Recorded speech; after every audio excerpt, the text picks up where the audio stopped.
So Ian Fleming Publications has announced they are going to be publishing a trilogy of new books called the Q Mysteries about Q. And I'm here for it. So if you want to have a little chat with me about the Q Mysteries, stay tuned and we'll talk. Hi guys, it's me. I am back with another video talking about some... I'm really excited about this. I'm a couple of weeks late to the party, I'm sorry, but a couple of weeks ago, Ian Fleming Publications sent out an email and announced that they are going to be publishing a new trilogy of books called The Q Mysteries. And they're all about Q.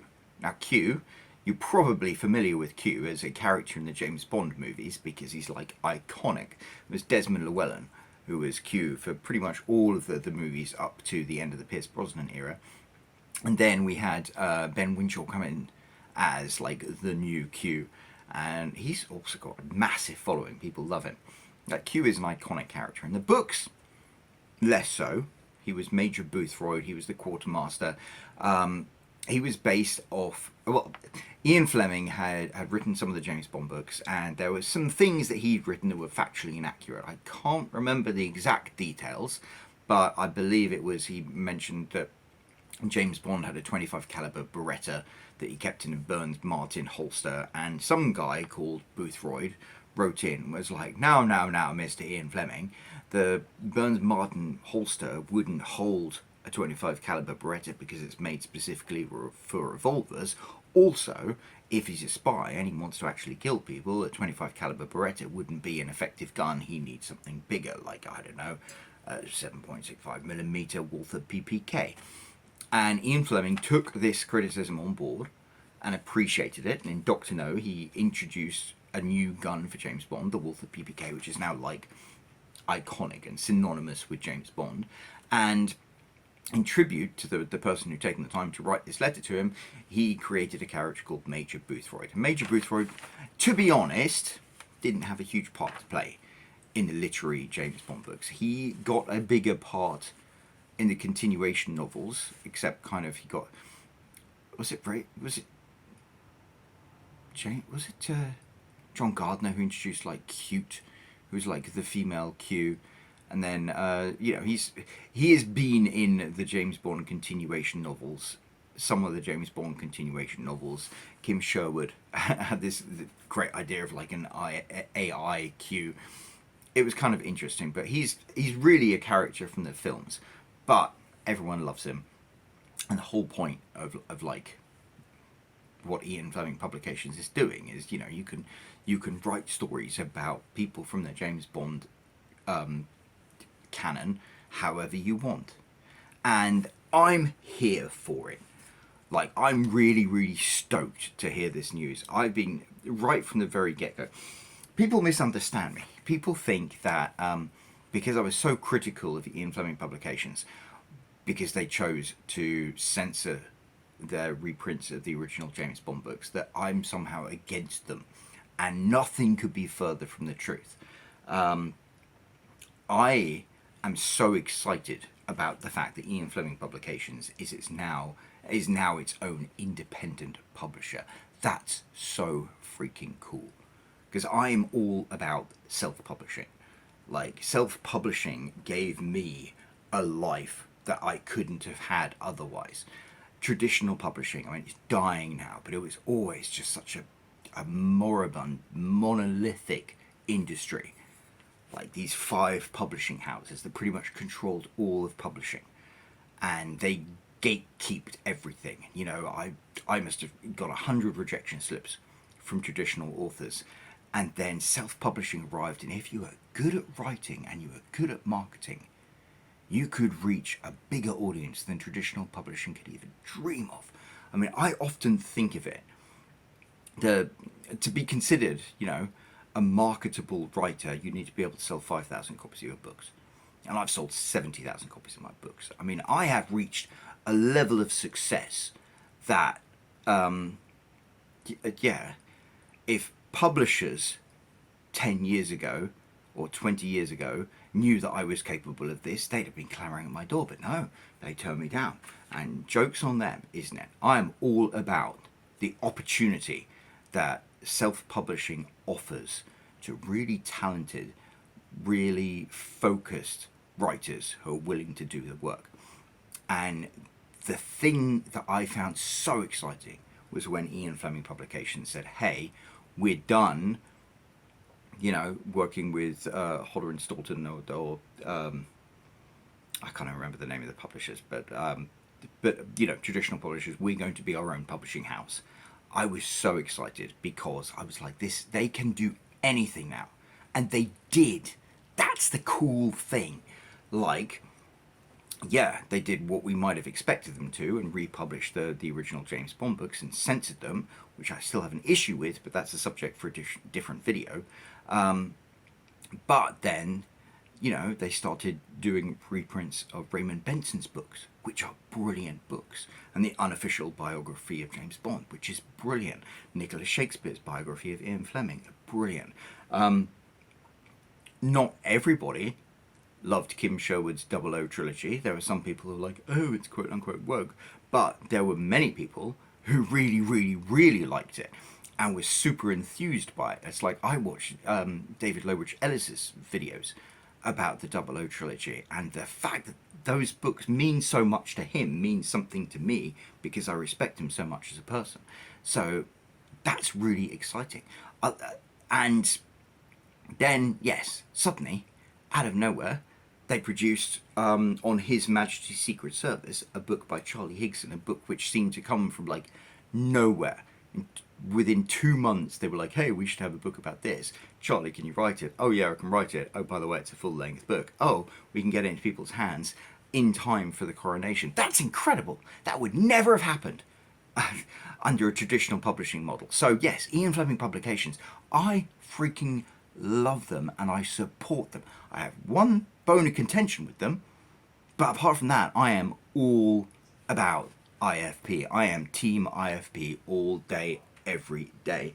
And the fact that they're doing this proves that my faith in them is not unfounded, because right from the get-go I was like, hey, you know what, you have carte blanche, great book, Carte Blanche, by the way, yeah, to do whatever you want with James Bond's literary legacy. So you could do, I pitched the idea of Raymond Benson writing a trilogy of books about Felix Leiter, and we'll approach that again someday.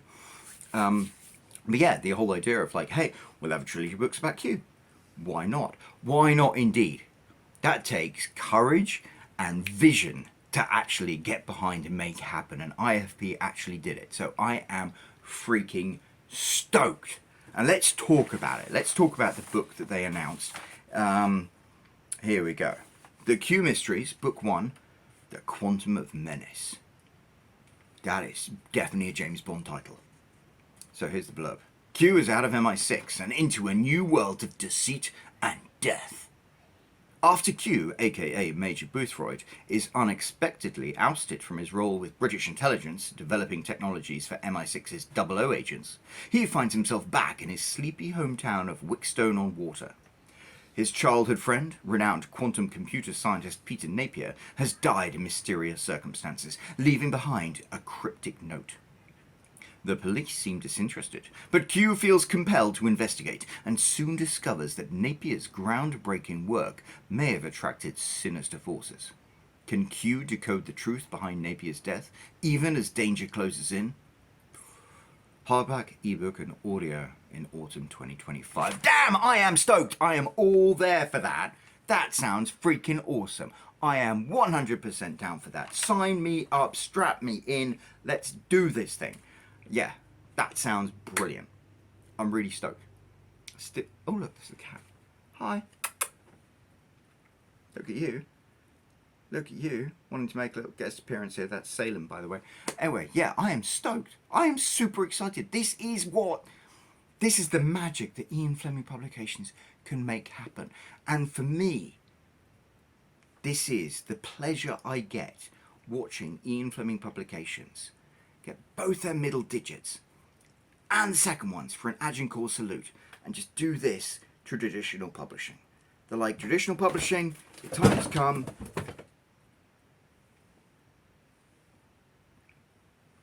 That was loud. I'm not even going to bother investigating what that was because I'm probably not going to like the answer. Anyway, yes, IFP are giving the double, middle finger, triple finger, quadruple finger, Agincourt salute to traditional publishing, saying we can do it better, and they are doing it better. So I am stoked. I am here for this. And I was so here for this that I was like, okay, who's writing these books? And the answer is Vaseem Kahn. And this is very, very interesting. This is very, very interesting. I didn't know much about Vaseem Kahn, but I'll tell you what. I'm going to take a deep breath right now.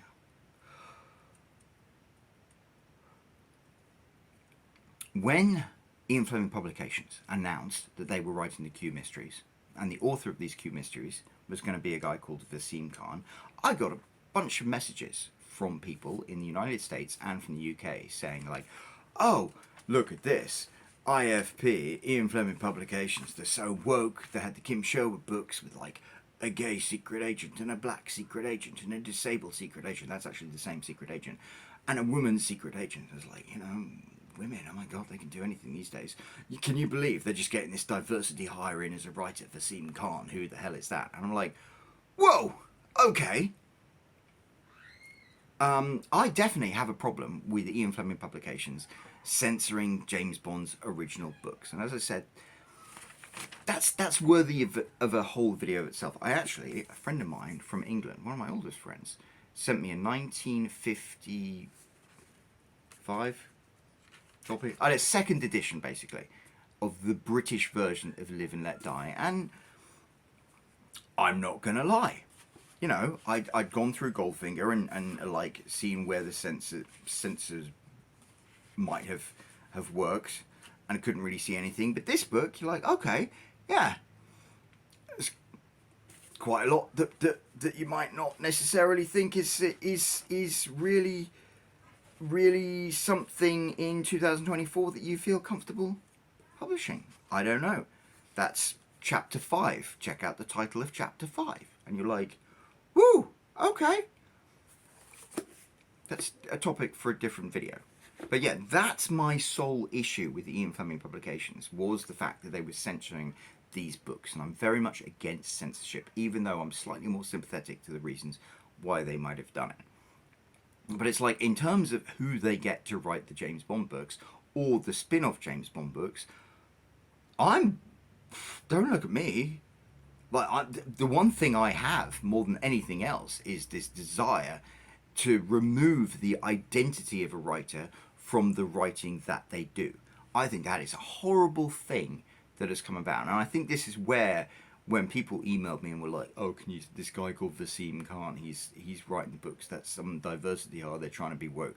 I can maybe understand where they might have misconstrued the train of thought and thought that I might have a problem with somebody who's not called like George Middleton writing a book.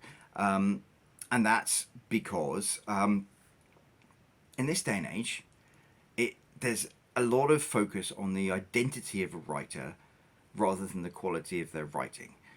And that happens everywhere else. You know, I was driving to Philadelphia today and saw all these billboards, and one of them was for a cannabis dispenser, and it was like a woman-owned business, and it's like, it's 2024, what do you want me to do? But like, oh yes, women can own businesses now. It's like, for God's sake, my mother had 2 businesses 40 years ago. Yeah, you shouldn't treat women like children, and you shouldn't think that being able to do something because of who you are, you know, your ability to do something and who you are and your identity are 2 separate things. And this is something that I'm very, very passionate about in writing, especially because we want to have diverse voices in writing, and diverse voices in writing make writing better.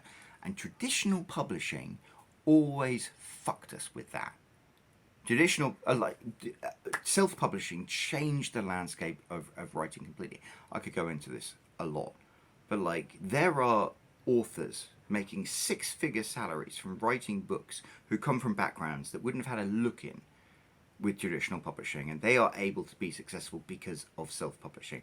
And so for me, your quote unquote right to write a book, or your appropriateness to write a book, is 100% down to your ability as a writer, not who you are. And even if that was the thing, let's talk about Vaseem Kahn. I didn't know anything about Vaseem Kahn when I first heard about the Q mysteries, but let's take out the fact that this gentleman has a South Asian name, and let's look at him as a writer. You know, imagine your Ian Fleming publications, and you've got all these anonymous curriculum vitae in front of you, and you're trying to pick the best writer for this trilogy of books that you're going to write about Q. How about this writer here that we've got? He was born in Newham, London in 1973. That's 8 miles away from the Houses of Parliament. Can't get more London born and bred than that. That's where West Ham comes from. Yeah, he had parents who immigrated from Pakistan. His father was born in India and moved over during a partition in 1947. His mother was actually Pakistani, but he was born in London, 8 miles away from the Houses of Parliament. He went to Cooper's Company and Coburn School, which is an academy school, which it's difficult to find complete parallels, but an academy school is like an American charter school, as in it's not like a state school. It's not like what in America they call a public school. It is funded by taxpayers' money. However, it's a school specifically that for, I don't know, it's a separate school. I don't know how to talk about it. But look, Cooper's Company and the Coburn School, yeah, it was originally founded in 1536 as the Nicholas Gibson Free School. So, yeah, this guy, born 8 miles away from the House of Parliament, went to a school that has existed for 500 years, practically. And then left school, went to the London School of Economics. You might have heard of that one. You know, one of the most respected schools of economics in the world. And then, yeah, he moved away. Decided to go and make hotels.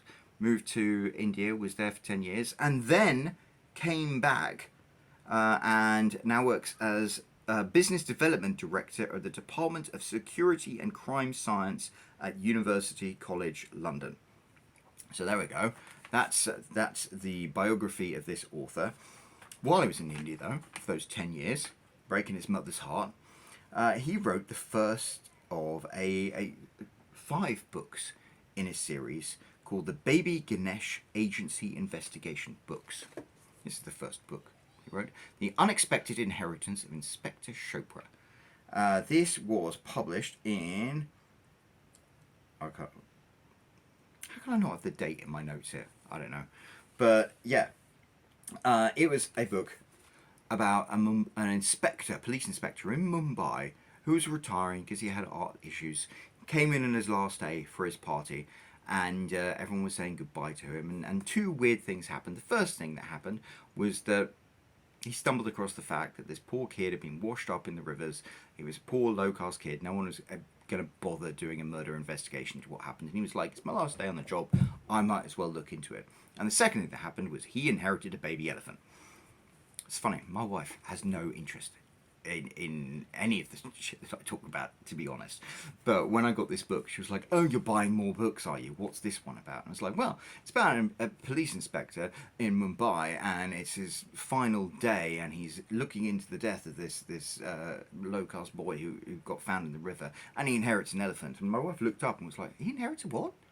I was like, yeah, he inherits a baby elephant. And basically, it's like a buddy-buddy cop movie, except instead of a buddy-buddy, it's a buddy and a baby elephant. And she was like, she wanted to learn more. And I'm like, there, you got it. This is a hook. This book has a hook. And yeah, and so I bought this book, and I read it, and it's bloody good. It's a bloody good mystery book. You know it's a good book because it arrived in the mail, and I opened it, and I read the first page, because you like to read the first page, and then I found myself reading the second page, and then I read the third page, and then my son was like, Dad, what's going on? Because, yeah, it just flows. Just sucks you straight into the story. And like a really good mystery, as it goes on, it feeds a little bit more bits of information that broaden your understanding of what's going on and give you this chapter by chapter dopamine hit till a really satisfying conclusion. It's a bloody good book. And more than that, it's a bloody good mystery book. which I really, really love. And yeah, I'm not the only person who thinks that. The series itself has 5 books, and we'll get to that. But this one, The Unexpected Inheritance of Inspector Chopra, has 5,456 ratings on Amazon as of the time that I wrote that down on this piece of paper right here. Probably is more now. I don't know. And you know what? That's quite impressive. You could say 1 in 100 people who read your book will leave a review. That's like a fair estimation. So you can understand if you've got 5,000 reviews for your book, you've probably shifted quite a few copies. My best-selling book, which is sold to the cartel, has 1,375 ratings. You know, I've shifted quite a few copies of that. So being able to work out how many copies of that book I shifted, having got 1,375 reviews, I can figure out how many copies of this book that Vaseem Kahn must have shifted, and that's impressive. And this is the first book in a series of 5, and they all have great reviews. And the thing is, they're all traditionally published books as well, which is pretty amazing. So imagine, I should have written it down, so maybe I'm guessing here. I'm thinking in 2015 he wrote this. I could be wrong. It could be earlier, it could be later. I really wish I'd written that down. But anyway, let's just face it. If you were sitting in it's Hodder and Staunton, I think, who published it. If you imagine you're a guy at Hodder and Staunton, 2015, your entire industry is collapsing because self-publishing is eating your lunch right in front of your face. And you get an email or a letter from some guy called Vaseem Kahn from Mumbai, India, saying, hey, I've got a manuscript for you. I will admit, given how many emails, if you work in HR or anything like that, you ever see from really well-intentioned Indian people, you're probably like, oh, well, I don't know why I'm going to bother looking at this book. But somebody, fortunately, did look at this book, and they were like, this is bloody amazing. And then they published it. And then everyone who picked up a copy was like, this is bloody amazing. And they bought it, and they reviewed it. And he managed to create a successful series of 5 books based off nothing but the fact that he's a really good mystery writer. And from that point on, he went on to write another series of 5 books called the Malabar House series. And this is about India's first female police detective in the 1950s. And yeah, those books are gone. The first book in the series has 3,292 ratings. So once again, if you know anything about the publishing industry or the self-publishing industry, you know that you made a series impact when you've got that kind of review system coming in. But also won the Crime Writers Association Historical Crime Dagger Award in 2021. And that doesn't just happen to just anyone either. So look, as I said, forgetting the fact that the name isn't George Middleton or Fred Starling or George Bonkers, you've got an author here who's written 10 very successful books in 2 very successful series and won a Crime Writers Association Historical Crime Dagger Award. And then, we're not done yet. In May 2023, Vaseem Kahn was elected chair of the Crime Writers Association. These are like, you know, science fiction and fantasy. You look at the Hugo Awards. And then when it comes to crime fiction and thrillers, you look to the Crime Writers Association. And he is now chair of the Crime Writers Association after having already won the Crime Writers Association Historical Crime Dagger Award. And I think the Crime Writers Association is where Vaseem Kahn and Ian Fleming kind of like interconnected, because there is actually an award. There's the Ian Fleming Steel Dagger for Best Thriller of the Year since 2002. So, you know, over 20 years, Ian Fleming Publications, or the estate of Ian Fleming, has sponsored the Ian Fleming Steel Dagger for the Best Thriller of the Year. And it just seems like it's like a brilliant connection. You've got a really, really talented, successful writer of mystery novels, and you've got Ian Fleming Publications, who for a long time have really championed the finest thrillers out there, and you put them on a path to interject. It makes natural sense. So I can understand that people are worried that in this day and age that, you know, you're going to pick somebody who's going to be the champion of your business or your TV show or your whatever just because of who they are and what their identity is. But first of all, I don't think that applies so much in writing as it does anywhere else. And secondly, if you just take everything else out of it and you just look at the resume of Vaseem Kahn, he is massively overqualified to be the author behind this new Q Mystery series. It's like, this is a spin-off series from the James Bond franchise. You need a really good mystery writer. Can you think of anybody better than somebody who has written an incredibly successful 5-book series, another incredibly successful 5-book series, won a Crime Writers Association award, is the chairman, or the chairperson, sorry. God, I could go to jail to that in England these days. The elected chair of the Crime Writers Association. Could you think of anybody better qualified to write the Q Mysteries? Because I literally can't. Now, if you're talking about, hey, who's going to write the next James Bond book? You know, maybe you'd think, okay, hey, Lee Charles might be a good idea. Jack Carr, you know, could be a good idea. But for these particular books, Jack Carr, Lee Charles, great writers, but you know what? They're not mystery writers. Writing mysteries, that takes a special talent. Raymond Benson's bloody good at mysteries, by the way. You read the Mad Murders of Marigold Way. Bloody good book. Yeah. But to write a mystery, and I love this. You've got the character of Q. They've chosen the genre of mysteries specifically. And like, if you know anything about mysteries, you know that follows a formula in the same way. A good thriller follows a formula. A good romance book follows a formula. A mystery has to follow a formula. And what they do is they get somebody who is unequivocally one of the masters of mystery writing of this current. You don't get to be the chair of the Crime Writers Association unless you know a thing or two about writing mysteries. So it really seems like a perfect storm in terms of who they picked to write these specific books that they created with a very specific vision and concept in mind. And so I am there for it, and I don't have any problem whatsoever with the fact that Vaseem Kahn isn't George Middleton or, I don't know, Roger Stockway or Frank Plunkbuster. I don't know.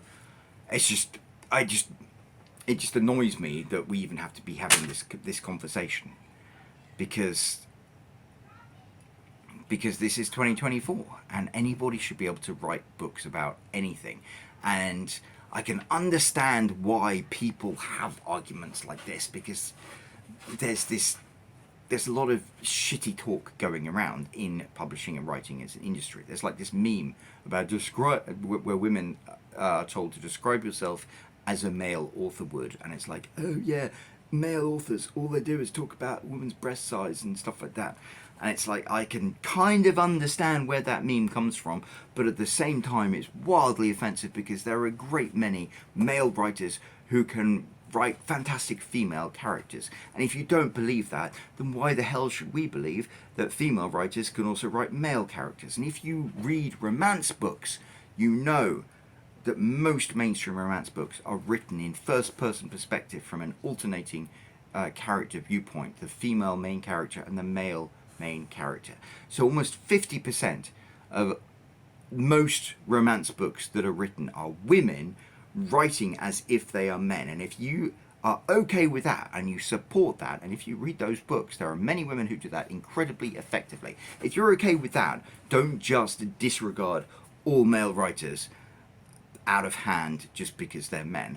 And likewise, you shouldn't ever discount any writer because of their background. It's like Kim Sherwood writing a trilogy of books about James Bond going missing. Yes, she's a young female author who's only written one book beforehand, but you can't just dismiss it from that. Read the books and judge for yourself. And it's I don't know, it just boggles my mind. I'm gonna take off my hat, I'm so angry.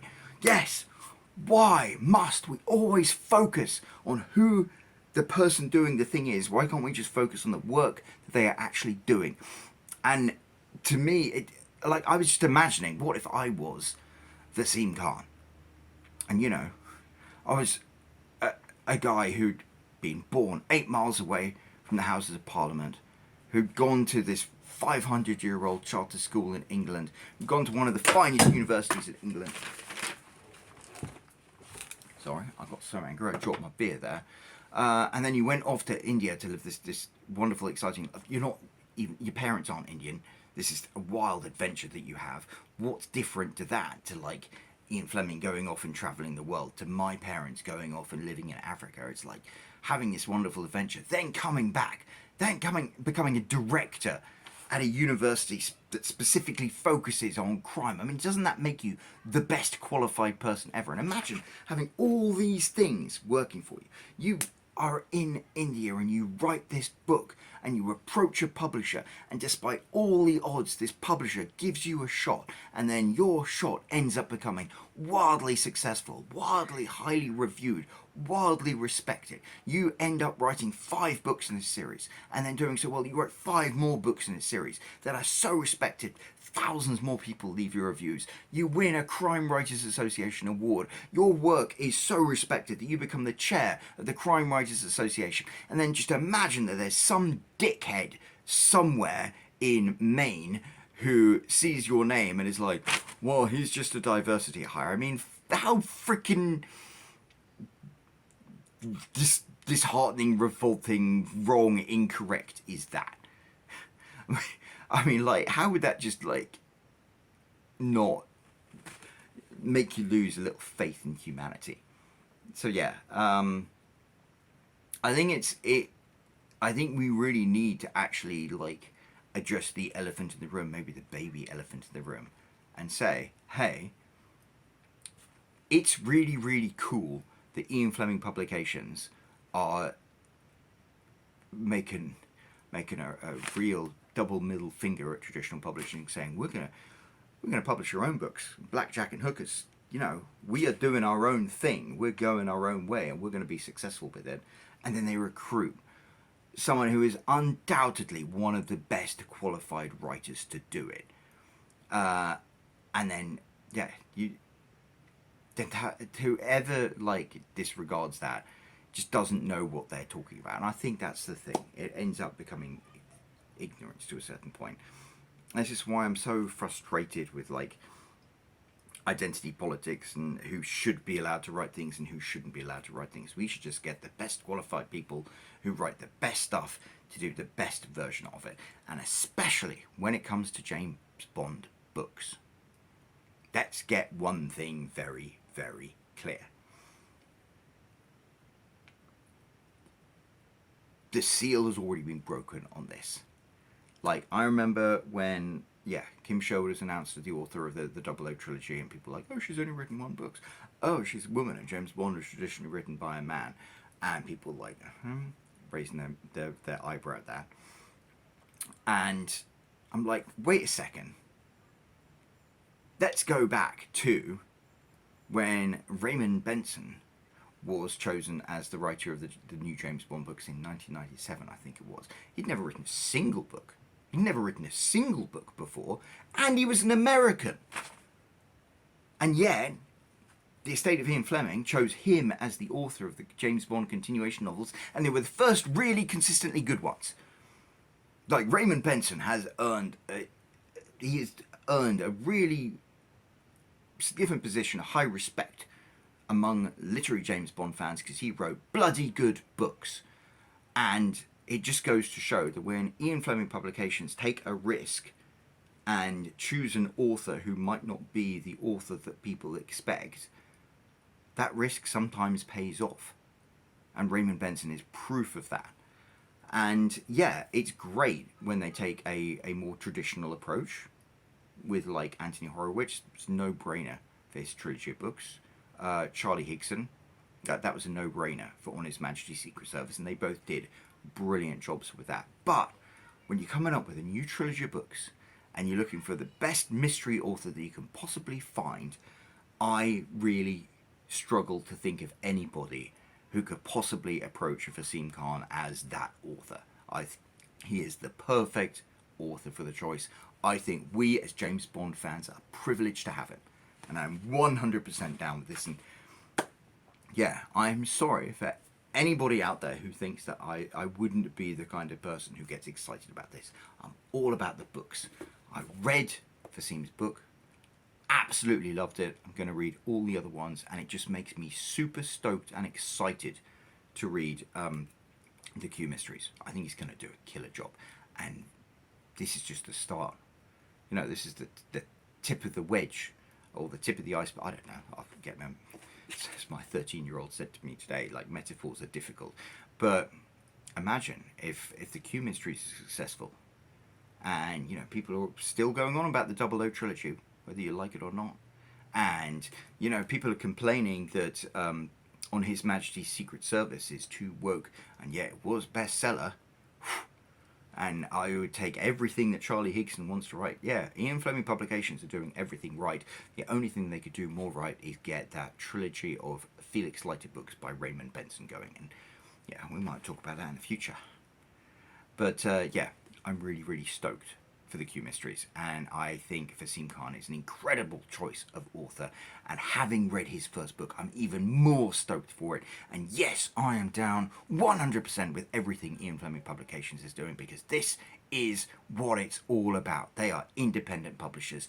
They are probably the most important independent publishers in the business today, because they have name recognition, they have money behind them, they have capital behind them, they have a vision behind them. They could do so much to change the landscape of publishing and offer so much more opportunity for so many more people everywhere to read better books and to be successful authors. And so yeah, I am down, so down that I've lost my hat. But anyway, let me know what you think in the comments down below. I know I went off on a wild tangents. This is an incredibly long video, but it's just something I feel passionate about. I really do feel passionate about it, and I really, really passionately want James Bond fans to be excited about the Q Mysteries, because I really think they're going to be great. So anyway, that's me ranting on like a crazy person. I'll be back making another video ranting on like a crazy person very soon. So until then, stay tuned.